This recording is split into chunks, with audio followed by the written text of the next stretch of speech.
안녕하세요. 월간조선 정혜연입니다. 안녕하십니까. 월간조선 최우석입니다. 이번 시간에는 저번 시간에 예고한 대로 인천국제공항공사 정규직 채용과 관련해서 청년들이 굉장히 불만을 갖고 있는데 그거에 대해서 좀 알아보도록 하겠습니다. 그러니까 대통령의 말 한마디가 이렇게 무섭습니다. 공약이었던 비정규직의 정규화가 대통령이 회사에 방문해서 딱 얘기하니까 이제 곧바로 현실화가 된 겁니다. 그 과정에서 많은 잡음이 있었고요. 그거는 저번 방송을 보신 분들은 잘 아실 수 있을 겁니다. 그 책에도 정혜연 기자가 쓴 기사가 있는데 그걸 보시면 또 알 수 있고요. 그런데 난데없이 이 문제에 정치권이 뛰어들었고 청년들은 더욱더 분노하고 있습니다. 이에 대해서 한번 알아보도록 하겠습니다. 예. 이게 만약에 그냥 한 회사의 문제였다면 정치권까지 막 여당 야당까지 나서진 않았겠죠. 네네. 여러 가지 이유 때문인데 우선 첫 번째는 공기업의 그 비정규직의 정규직화라는 이제 상징성이 있고, 그렇죠. 두 번째는 문재인 대통령이 그 후보 시절부터 대통령 후보 시절부터 계속 이제 주장했던 게 비정규직의 정규화였죠. 네네네. 그렇기 때문에 이게 어떤 한 개별 회사의 문제가 아니라 사회적 정치적 이슈가 되고 있습니다. 네. 이해찬 더불어민주당 대표 같은 경우는 이거는 인국공 논란에 대해서 본질적인 것은 없어지고 아주 사소한 일이다. 요즘 보면 잘못된 정보가 국민을 불안하게 한다라고 했고요. 그러니까 청년들이 분노하는 게 잘못된 정보라는 거죠. 또 김두관 국회의원은 조중동류의 가짜 뉴스 때문에 이렇게 분노하고 있다. 이거는 잘못된 게 아니다라고 했고요. 근데 참 이게 여당에서조차 좀 반대 의견도 있어요. 이원욱 더민주 국회의원이더라고요. 이분은 또 이제 청년들의 분노를 이해한다. 이거는 우리 사회에 만연한 불공정성에 대한 문제다라고 하고 있습니다.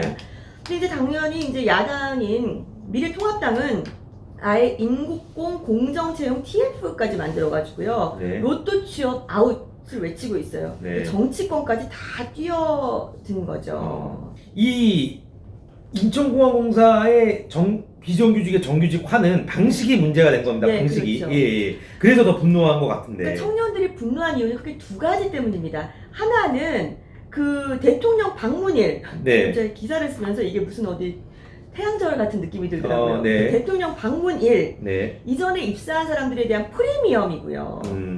또 하나는 향후에 대학생이나 취준생들이 박탈당할 수 있는 문제. 두 개죠. 우선 첫 번째, 이 모든 것은 이 정규직을 시켜준다는 건요. 대통령이 방문한 날 2017년 5월 12일 이 당시에 인천공항과 관련된 협력사에서 일했던 사람들을 정규직을 시켜준다는 거예요. 그러니까 이 이후에 입사한 사람들 중에는 안 되는 사람도 있을 수 있는 거예요. 이게 지금 대통령이 방문해서 약속을 했잖아요. 내 모든 사람을 비정규직을 제로화하겠다. 그러니까 그때 일하고 있었던 사람들은 정규직이 되는데 그 이후에 들어온 사람들은 안 될 수도 있다. 안 될 수도 있는 거죠. 그러니까 청년들이 그러는 게 아니 2017년도에 만약에 그러면 내가 좀 일찍 태어나서 만약 그 회사에 들어갔으면 모르겠는데 내가 그때 마침 어디 무슨 다른 일로 못할 수도 있고 하는데 그냥 시기적으로 그러니까 이게 로또 취업이고 문바 찬스라는 얘기가 나온 이유가 바로 그것 때문이죠. 더더군다나 방식은 뭐냐면요. 전체 대상자 2,940명은 직접 고용을 하고 자 이제 그다음 이제 나머지가 있어요. 나머지가 6,800명 정도 됩니다. 두 개의 자회사로 고용을 하는데요. 고용하는 인원 중에서 만약에 이제 고용을 할 때 관리직은 어떻게 하냐면 면접하고 그 적격 심사를 하고 이제 통과하는데 만약에 탈락자가 있잖아요. 탈락자 같은 경우는 다시 자회사에 채용. 그러니까 뭐냐면은 그냥 인천공항공사로 직접 채용을 하거나 아니면 여기서 뭐가 떨어졌어요. 탈락을 하면은 그 자회사로 다시 고용을 하는 거죠. 그러니까 쉽게 말해서 면접, 그러니까 그걸 전환 채용한다. 그러니까 면접에서 탈락했다는 거는 어느 정도 하자가 있을 수도 있는 건데 이제 무조건 그런 사람들도 자회사에서는 뭐 정규직을 시켜주겠다 뭐 이런 겁니다. 다 되는 거죠. 이 중에서 2,940명 중에서 진짜로 경쟁을 해서 뽑아야 되는 분은 한 100명이 좀 안 된다 그래요. 그 사실상 나머지 2,840명은 면접 보고 그냥 공사 정규직 되거나 아니면 그냥 면접에서 탈락하면 공사 자회사 정규직 되는 거예요. 이게 면접에서 한번 떨어진 사람을 자회사로 뭐 꼭 해야 된다, 그 정직원을 해야 된다. 이건 좀 제가 문제가 있는 것 같습니다. 제 생각에. 전환 채용 다 해줍니다. 다. 그러니까 이제 이 취준생들의 주장이 이렇습니다. 우리한테도 2017년 우리가 5월 12일 날 우리가 거기 근무하진 않았지만 우리한테도 기회를 달라. 그렇죠. 대신에 만약에 우리하고 공정하게 기회를 주고 그때 있었던 사람들은 네. 경력직 같은 걸로 쳐서 가산점을 줘라. 네네네네. 그게 과한 주장 같지가. 굉장히 일리가 있는 주장입니다. 네. 이 인천공항 공사에 대해서 유독 이렇게 청년들이 분노하는 게 이 회사가 벌써 몇 년 동안 공기업 취업 선호도 1위인 회사예요. 그러니까 예. 그러니까 이제 그 잡코리아가 매년 이렇게 조사를 하는데 인천공항공사는 매년 한 21%, 그러니까 공기업을 가고자 준비하는 사람 중에서 21%가 가장 선호하는 곳이고요. 네. 자, 신입 초봉이 4,399만 원. 네. 그러니까 4,400만 원이죠.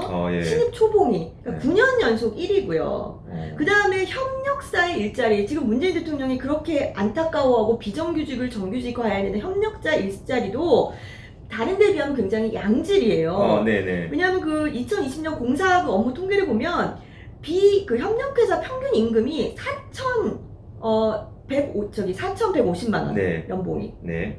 그 다음에 정규직 그때 평균 임금이 3,700 정도. 네. 그러니까 정규직보다도 평균치보다도 그 협력회사의 평균 임금이 더 높고요. 네. 그 다음에 이직률도 굉장히 낮아요. 이게 만약에 그렇죠. 비정규직이면 막 빨리 돼야 되잖아요. 네. 근데 정부가 2012년도에 근로기준 보호 지침을 마련하면서 고용 안정이 보장돼서 평균 이직률이 1.1%. 그러니까 우리나라 평균이 5.8%인데 1.1%에 불과합니다. 그러니까 이제 비정규직일 때도 엄청 좋았다는 네. 얘기 아닙니까? 엄청 그렇죠. 좋은 일자리였다. 예. 그런데도 비정규직은 좋은데 정규직은 얼마나 좋겠습니까? 정규직은? 그렇겠죠. 그러니까 이 대학생들은 우선 그 이번 사태 2017년 5월 12일이라는 그리고 이 사람들을 전부 다 채용해준다는 이것 자체에 대해서 분노하고 있는 거고 네. 지금 여기 우리 맨날 청와대에서 하는 그 국민 청원 게시판 있죠. 네. 이 비정규직의 정규직화를 막아달라는 민원이 30만 명이 넘었습니다. 30만 명이 넘었다는 얘기는 이게 특수 일부 계층만 화난 게 아니라는 소리죠. 네. 그러니까 우선 그 문제에 대해서 문제화를 지적을 하는 것이고 두 번째는 향후에 박탈당할 수 있는 그들의 일자리. 그렇죠. 사실 이렇게 많이 뽑고 네. 만약에 공항공사가 또 계속 잘 돼서 앞으로도 매년 신입사원을 계속 뽑을 수 있다면 네. 또 얼마나 좋겠습니까? 네. 그런데 지금 정부는 이거는 인천공항공사가 조금 약간의 별도의 문제인데요. 그 공공기관 정원을 계속 늘린다는 취지로 2018년 4월에 자율 정원 조정 제도라는 것을 시행했습니다. 네. 그러니까 쉽게 말해서 이렇게 그 공기업 같은 데는 일자리를 뽑을 때 기획재정부에 가서 우리가 뭐 올해 PO가 얼마나 될 수 있을까요? 이런 걸 논의를 하게 되는데 공기업에 더 많은 사람을 채용을 하고자 여태까지 2018년부터 막 더 늘린 거예요. 그렇죠. 더 늘린 거죠. 네. 그래서 인천공항공사도 올해 그 90명까지 일반직 70명, 이제 전문 경영직 20명을 채용할 예정인데 네. 문제는 이것을 이 자율정원 조정 제도라는 것을 네. 기획재정부가 5월에 폐지했습니다. 네. 그러니까 결국 그 얘기는 뭐냐면 앞으로는 공기업에 더 많은 사람을 취업을 시킬 수가 없다는 없어요. 얘기죠. 네. 그러니까 결국 이 만약에 지금 한 대학교 한 2학년, 3학년 정도의 학생이라고 가정을 해보죠. 만약에 그러면 2017년에 나는 고등학생이어서 네. 난 정말 꿈의 직장이었는데 인천공항공사가 갈 수 없었고 지금 이제 대학생이 돼서 정말 준비를 하려고 하다 보니까 아니 공정하게 하고 싶은데 예전에 있던 사람들 네. 그냥 다 우선 채용해준다고 하고 그럼 혹시 내 자리에 있을까 싶어서 나중을 생각해봤는데 나중에는 지금 이 정부가 공공부문의 일자리를 너무 많이 그동안 늘려놔서 네. 채용을 안 할 수 있다.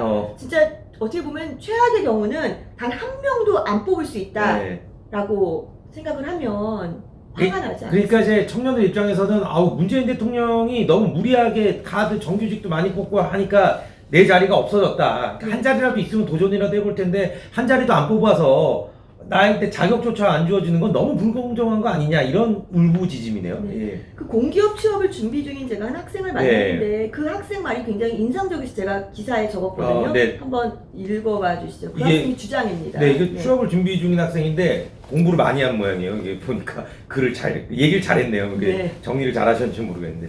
상시적으로 필요한 직무에 대해 외주화를 없애고 열악한 환경에서 일하는 사람들에 대한 처우를 개선하는 것은 분명 필요하다. 물론 기존에 일하고 있는 사람들의 경력은 존중받아야 한다.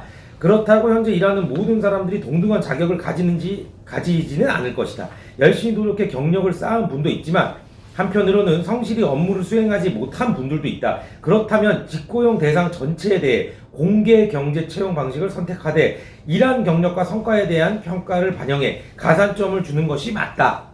기회의 평등은 2030 청년들이 치열한 경쟁을 버티고 결과에 받아들일 수 있는 최후의 보호다. 이렇게 얘기를 해요. 굉장히 제가 굉장히 인상적으로 봐서 네네. 이 학생이 저보다도 정리를 잘한 것 같아요. 그래서 네. 기사를 썼는데 그러다 보니까 뭐 안철수 국민의당 대표도 거들었죠. 이거는 무슨 뭐 대통령의 근본적인 그 어떤 인기에 영합하고자 그냥 했고 네. 그다음에 또 이제 그 공무원들 또 공기업 이제 대표들 네. 이런 분들이 이제 아주 충성 경쟁을 하고 이렇게 됐다라고 했습니다. 그러면 뭐 이 모든 문제를 차치하고 이제 어쨌거나 문재인 찬스 덕분에 정규직이 된 한 3,000명 네. 굉장히 행복하다고 한번 생각하고요. 그럼 과연 이 외에는 또 뭐 좋은 게 있을까? 이렇게 비정규직을 전부 다 정규직화해서 네. 자 그런데 인천공항 매출이 지금 2019년 말 기준으로 한 2조 8천억 정도? 네. 임금이 한 404억이에요. 네. 근데 문제는 이제 이 임금이 이제 늘어나겠죠, 직고용은 당연히. 늘어나겠죠. 네, 당연히 늘어나겠죠. 예. 문재인 정부 이원 이후에 공공기관 임직원 숫자가 34만 명에서 41만 명으로 네. 3년 만에 늘었고요. 반면 공공기관 부채는 490조에서 525조로 또 3년 만에 30조가 늘었습니다. 뭐 이런 말 하면 죄송하지만 그 과거 대선 때 토론을 했는데 이제 그때 그 유승민 후보가 문재인 대통령을 향해서 그러니까 공무원 일자리 8만 개인가를 하여튼 늘린다고 했는데 도대체 어떻게 늘리냐 재원이 없지 않느냐 그랬더니 우리 무슨 어디 특보랑 얘기를 해보라 그랬나요? 하여튼 그렇게 답변을 했습니다. 우리 문재인 대통령께서 지금도 이런 정혜원 기자가 문제 삼은 거를 대통령께 여쭤보면 경제 수석한테 물어보라고 얘기할 수도 있을 것 같습니다. 공기업의 비정규직 제로화라는 미명하에 인천국제공항공사에서 지난 3년간 있었던 혼란은 뒤로 하고서라도 과연 이런 조치가 국가를 위해 꼭 필요한 조치였을지 의문입니다. 공기업 부채를 책임져야 할 미래 세대에게 일자리 뺏기와 더불어 빚 넘기기에 대해서는 어떤 변명을 해야 할지 생각해 봐야겠습니다. 이번 시간 여기서 마치도록 하겠습니다. 감사합니다.